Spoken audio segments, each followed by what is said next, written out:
She has taken that ceremonial bath to prepare her to utter the Shahada.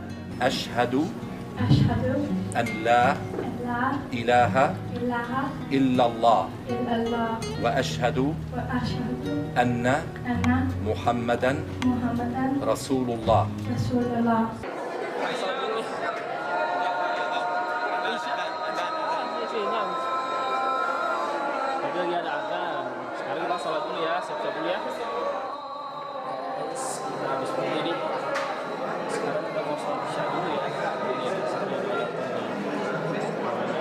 Hello Muslim friends of the world.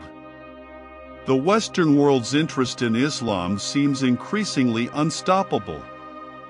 As seen in Argentina, they are willing to queue to get real information about this religion. This scene was seen at the King Fahd Mosque, Argentina recently. There are so many people curious about Islam that the number of visitors has to be regulated in such a way. After investigating, apparently the mosque management was holding several agendas about Islam, starting from showing documentary films about Islam, which attracted quite a lot of interest from visitors. Thus, several groups were forced to queue to enter the area inside the mosque. Many of them were curious and wanted to see firsthand the prayer activities carried out by Muslims. The activity was continued with a short study of Islamic teachings which closed with a question and answer session. Suddenly, the Argentinians immediately seized this opportunity. The mosque administrator initially explained the pillars of Islam and the pillars of faith. Then, it was also explained that Jesus was a prophet who had a special position in Islam, including that his mother was believed to be a holy woman. On that occasion, one of the Argentinian women asked the mosque administrator whether Islam also has a head, leader, like the church. No, we only have Allah and the Prophet Muhammad. All Muslims are the same, said a sheikh who attended the activity. He then explained that the sheikh is a guiding teacher in Islam. He is the same as a teacher. Sheikhs in Islam are the same as other normal people. They can marry, they can have families.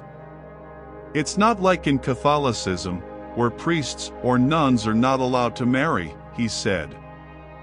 We have families. All the prophets married and had families. The prophets and apostles were the best people in the world. We follow their guidance. There are no holy people in Islam, he continued. Another question that is also asked by Argentinian citizens is why do you have to take off your shoes when entering a mosque? Because this carpet is a place for worship, it must be clean. We bow down here, explained the sheikh. He also emphasized that worship in Islam is very easy and simple. Prayers can be done anywhere, not only at the mosque, but also at home, on the street or other places. As is known, quite a lot of countries with non-Muslim populations are quite curious about Islam. So it is not surprising that the mosques there are open to the public and are almost always busy with non-Muslims. On average, they want to see Muslim worship directly, and many of them are even interested in embracing Islam. Generally, they are interested in converting to Islam because they feel peace and tranquility within themselves after seeing and hearing direct explanations of the true teachings of Islam. On the other hand, quite a few non-Muslims admitted that they were initially afraid to learn about Islam because of the negative stigma spread by the Western world. The propaganda that is most often raised is that the Islamic religion is synonymous with terrorism. However, because of their high curiosity, they finally had the courage to attend the mosque and finally got the correct information about Islamic teachings. Argentina is one of the southern countries of South America and the country with the second largest area after Brazil.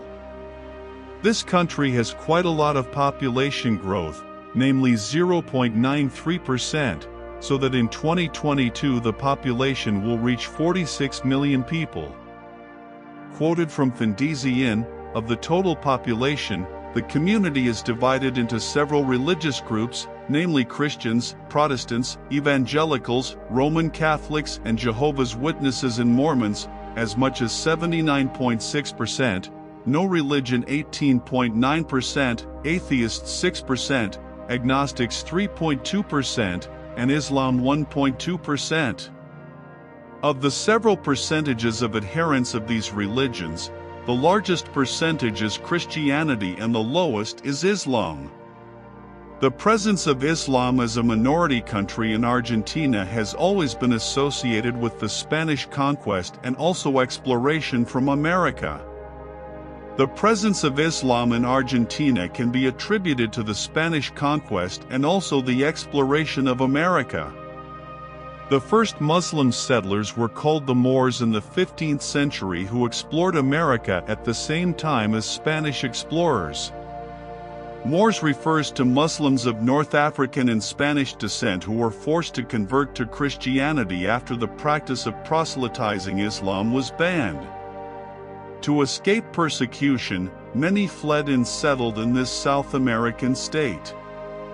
After moving, the Moors first established a mosque in the 80s, namely the At-Tawhid Mosque, which was open to the Shia community in 1983 and received support from the Iranian embassy. The second mosque building is the Al-Rahman Mosque, which was built in 1985 for the Sunni community and is the second mosque building for the Muslim community. Apart from these two mosques, there is the King Fahd Mosque, which was built in 1996 and was funded by the King of Saudi Arabia and is the largest mosque in America. Quoted from Amalaya.com, the Muslim community in South America has experienced a decline in recent years due to internal factors within the community. Islamic traditional habits and practices have begun to disappear. This is because the previous generation has died and has not passed on Islamic knowledge to the next generation. Apart from that, many Muslim descendants only speak Spanish, which leads to the second problem, namely that there are not enough Muslim experts or clerics who are fluent in Spanish. Due to this, most of the younger generation do not know Arabic, so the knowledge of the younger generation of Muslims in Argentina is slowly starting to fade.